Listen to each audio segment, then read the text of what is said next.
Hello friends, मी नेहा माझ्या किचनमध्ये तुमचं स्वागत करते।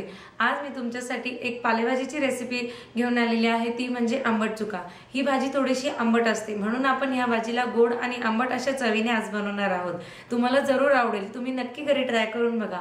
आणि जर माझी ही रेसिपी तुम्हाला आवडली तर प्लीज लाईकचं बटन क्लिक करा आणि प्लीज प्लीज माझ्या चॅनलला सबस्क्राइब करा।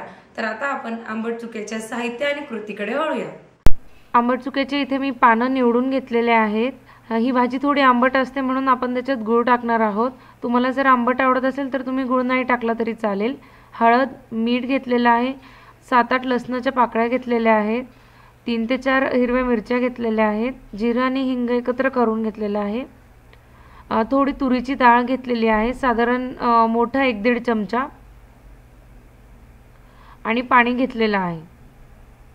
सर्वात पहिल्यांदा आपण जे हे आंबट चुक्याचे पानं आहेत ते एका मोठ्या बाउलमध्ये काढून त्याच्यामध्ये तुरीची डाळ टाकून हे व्यवस्थित आपण धुवून घेणार आहोत।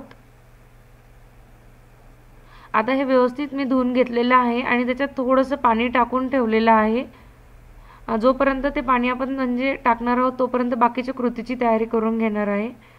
हिरव्या मिरच्या आपल्याला बारीक बारीक चिरून घ्यायच्या आहे।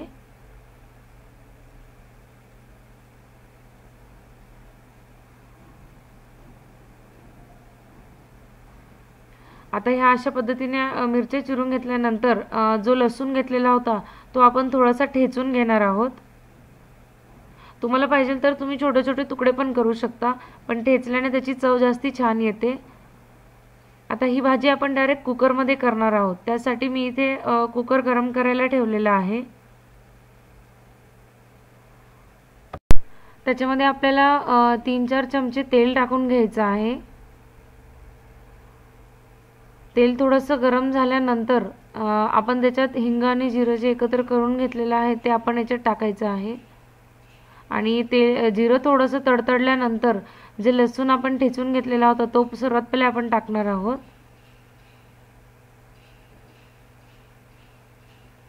त्याला व्यवस्थित आपल्याला शिजू द्यायचं आहे लसणाला।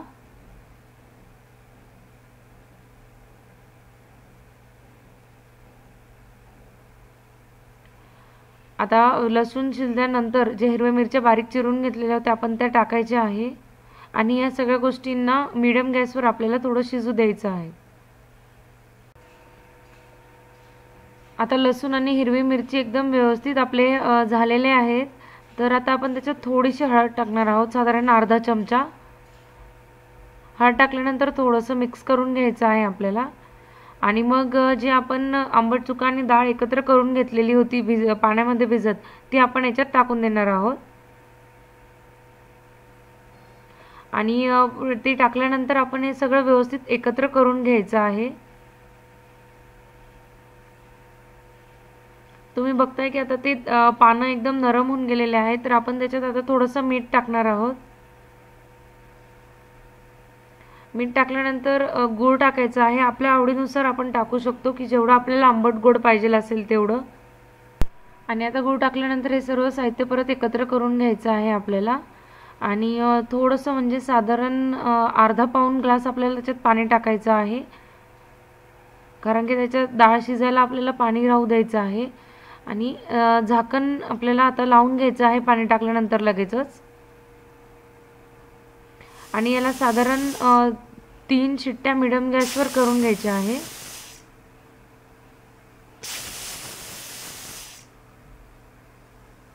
आता 2-3 शिट्ट्या झालेल्या आहेत आपल्या, तर वाफ काढून आपण त्याला बघून घ्यायचं आहे की त्याच्यातली जी डाळ ही तुम्ही बघताय आता एकदम छान अशी शिजलेली आहे। तुम्ही रवीने एकदा घोटून घेऊ शकता किंवा अशीच ही भाजी भाकरी किंवा राईस सोबत गरम गरम सर्व करू शकता।